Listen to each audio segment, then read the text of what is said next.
Magandang araw, Pilipinas! Ako si JUDEA Bernardo at ito ang D8TV News Alert. Una sa headlines. Isang high school teacher naghain ng petisyon sa Korte Suprema para linawin ang kaguluhan ngayon sa liderato ng Senado. Dating DPWH Secretary BONOAN, pinayagang ma-hospital arrest ng Sandiganbayan. Inflation rate bumagal sa 6.8% ngayong Mayo. Salamat sa pag-stabilize ng presyo ng langis sa pandaigdigang merkado. At US President Donald Trump pabor sa direktang pag-uusap ni Ukrainian President Volodymyr Zelensky at Russian President Vladimir Putin para matigil na ang kanilang sigalot. Sa detalye ng mga balita. Habang patuloy ang maingay na debate kung sino ang dapat kilalaning namumuno sa Senado, isang high school teacher ang tahimik na nagtungo sa Korte Suprema para linawin ang issue. Ang buong detalye, ihahatid sa atin ni Gazi Sare. Mag-isang naghain ng petition for certiorari sa Korte Suprema ang high school teacher na si Barry Tayam hinggil sa hindi pagkakasunduan sa Senado. Layunin lamang umano niyang malaman mula sa kataas-taasang hukuman kung valid ang liderato ni Senator Win Gatchalian sa kabila ng iba't ibang opinyon tungkol dito.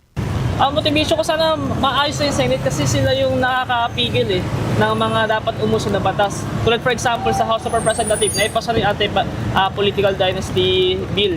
So kailangan natin ng version sa Senate at kailangan din natin umusan yung mga batas na importanteng makausad doon.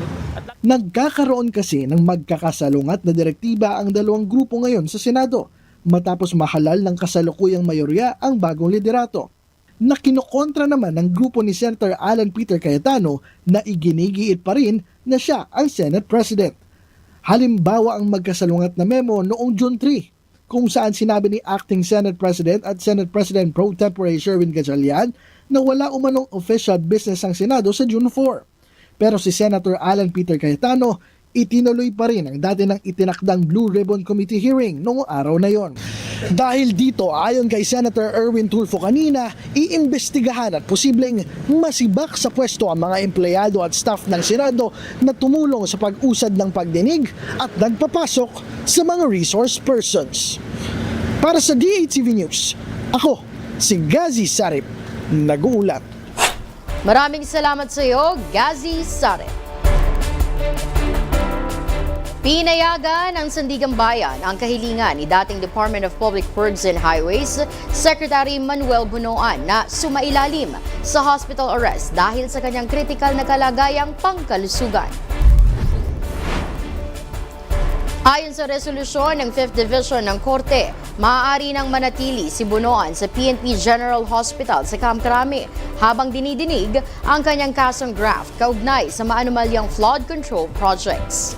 Hindi naman pinagbigyan ng Korte ang kanyang kahilingan na manatili sa medical city kung saan siya kasalukuyang nagpapagamot. Ayon kay Interior Secretary John Vic Remulla, 2 operasyon ang isinagawa kay BONOAN ngayong linggo matapos itong atakihin sa puso.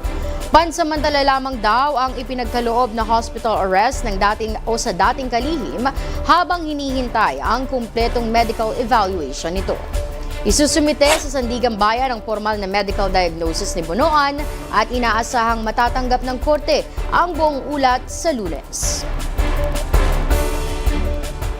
Bumagal naman ang inflation rate sa Pilipinas noong Mayo sa 6.8% mula sa 7.2% noong Abril, ayon yan sa Philippine Statistics Authority o PSA.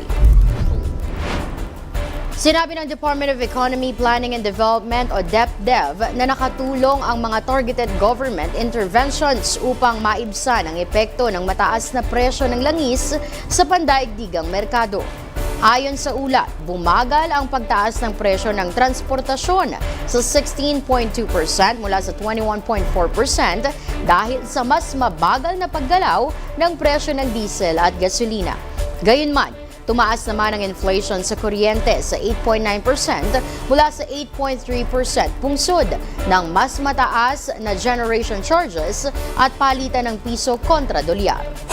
Ayon sa pamahalaan, magpapatuloy ang mga hakbang upang mapatatag ang presyo ng bilihin, mapalakas ang produksyon ng pagkain at maprotektahan ang purchasing power ng mga Pilipino.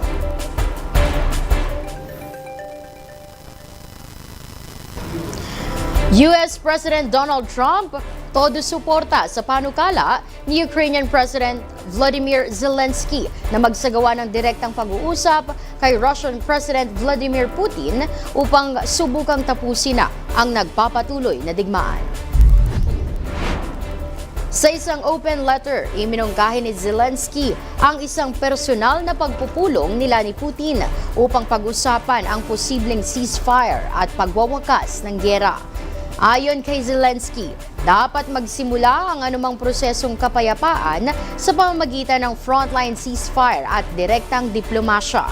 Binigyang diin din niya na ang pagod na umano ang ilang Ruso sa epekto ng digmaan. Sa panig ng Kremlin, kinumpirma na natanggap nila ang sulat at sinabi na ipapaabot ito kay Putin.